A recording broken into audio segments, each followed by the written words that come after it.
Bonsoir les amis, ravi de vous retrouver. Ce soir nous accueillons Monsieur Geoffroy Théry. Bonsoir. Bonsoir. Vous êtes le créateur d'une société qui s'appelle Green Digital, entreprise guyanaise. C'est quoi Green Digital? Alors Green Digital, c'est quoi? C'est une société spécialisée en marketing et communication qui propose des solutions aussi bien aux TPE qu'aux PME, mais aussi aux collectivités pour améliorer leurs relations finalement avec leurs clients ou leurs administrés. Comment ça fonctionne? Parce que bon, je sais qu'il y a beaucoup de gangans qui nous écoutent et souvent en termes numériques, enfin, tout le monde n'est pas à l'aise. Comment ça fonctionne le Wi-Fi dans une commune par exemple? Le Wi-Fi dans une commune, pour faire un peu simple, aujourd'hui, tout le monde connaît Internet. D'accord? Mais Internet, il faut savoir que c'est un ensemble on va dire, de protocoles de communication qui permettent finalement d'envoyer des informations. D'accord? Aujourd'hui, la plupart des mairies, donc des collectivités, cherchent à améliorer leurs moyens de communication avec leurs administrés. D'où l'existence de solutions, comme on la propose, qui permet donc de fournir finalement un réseau sans fil, ce qu'on appelle du WLAN, WLAN, plus communément connu sous le Wi-Fi, qui est le Wireless Fidelity, et qui permet finalement, sans avoir de câble, d'avoir finalement une connexion, un moyen de communication pour pouvoir surfer sur Internet. D'accord. Ça, c'est des solutions que vous proposez donc aux communes. Tout à fait. Votre entreprise, qui je le rappelle est 100% guyanaise, existe depuis combien de temps? À peu près 1 an et demi. Et ça va? Vous arrivez à... Ça va très bien. Ça va très très bien. On a des solutions qui sont dans l'air du temps.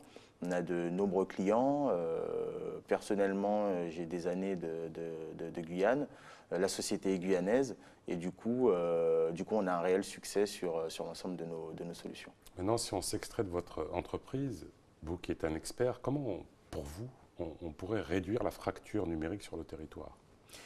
Alors la fracture numérique, va beaucoup passer par les infrastructures.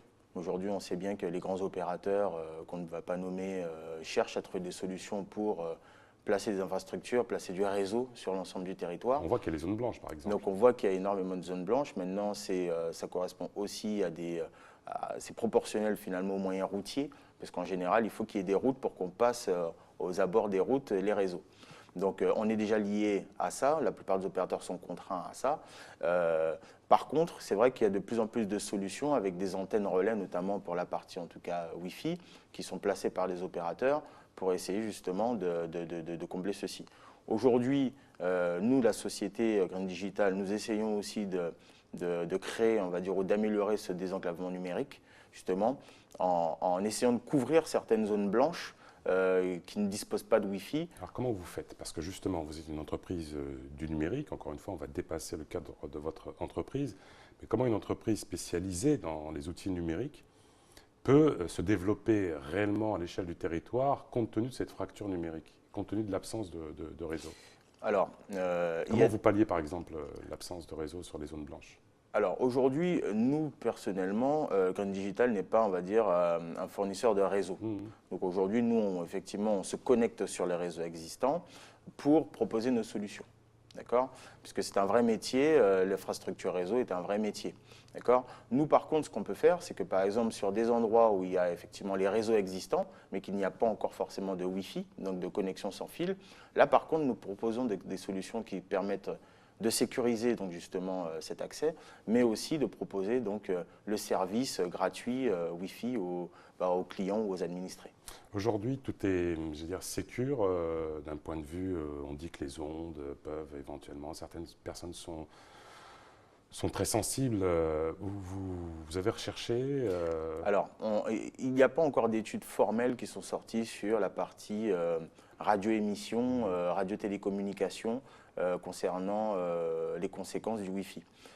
Comme toute onde, c'est sûr qu'il peut y avoir des répercussions. peut-être tous un jour mourir alors peut-être. Alors non, mais par contre, il faut savoir que le Wi-Fi quand même est très réglementé, d'une part par des instances, d'accord, qui sont l'ARCEP, qui sont la CNIL, qui sont le code des postes. Et des garde-fous quoi. Voilà, des garde-fous qui disent, voilà, aujourd'hui, le Wi-Fi doit avoir une certaine fréquence, doit avoir une certaine puissance, doit enregistrer les logs, parce qu'il y a aussi les lois antiterroristes, notamment par rapport à la loi de 99 de M. Sarkozy.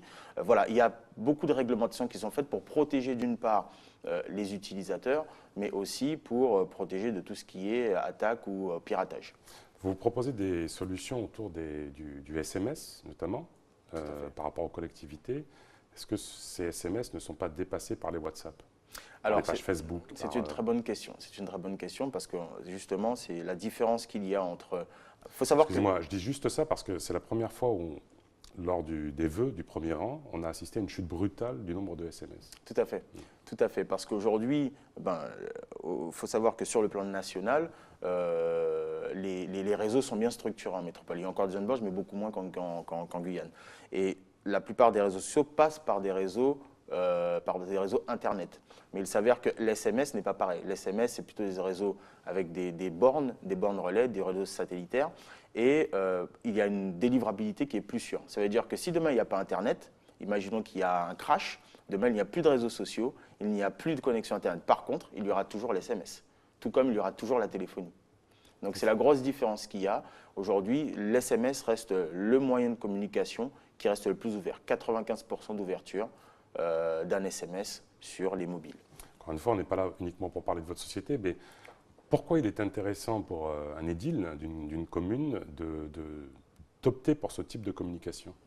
Alors, il faut savoir que l'SMS aujourd'hui, dans les moyens utilisés par aussi bien, alors sur le territoire guyanais, on sait bien que 70% de la population a quasiment moins de 25 ans, ce sont tous des ultra connectés et tout le monde a un téléphone portable.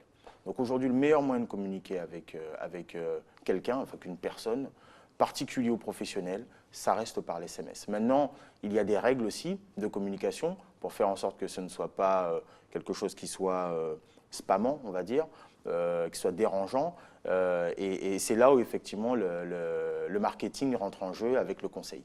On n'assiste pas, selon vous, à un peu une société de consommateurs aujourd'hui, où tout devrait être numérique? Ça ne favorise pas justement les agoras, les rencontres? Votre opinion par rapport à ça? Alors mon opinion, c'est qu'il est évident que la partie digitale, donc tout ce qui touche, on va dire, au numérique, reste quand même une réelle évolution, parce que Internet, ça reste quand même la porte ouverte sur le monde. C'est un gain de temps, un gain de productivité? C'est un vrai gain de temps, c'est un vrai gain de productivité, mais c'est comme tout, l'excès en tout nuit. Du coup, c'est important qu'il y ait des garde-fous et qu'on puisse aussi utiliser l'ensemble de ces outils à bon escient. Combien de salariés pour votre société, qui a 1 an d'existence à peu près? Trois personnes. Et vous montez en puissance? Et on monte en puissance. Bravo. Voilà le signe d'une réussite guyanaise. Bravo, Monsieur Terry.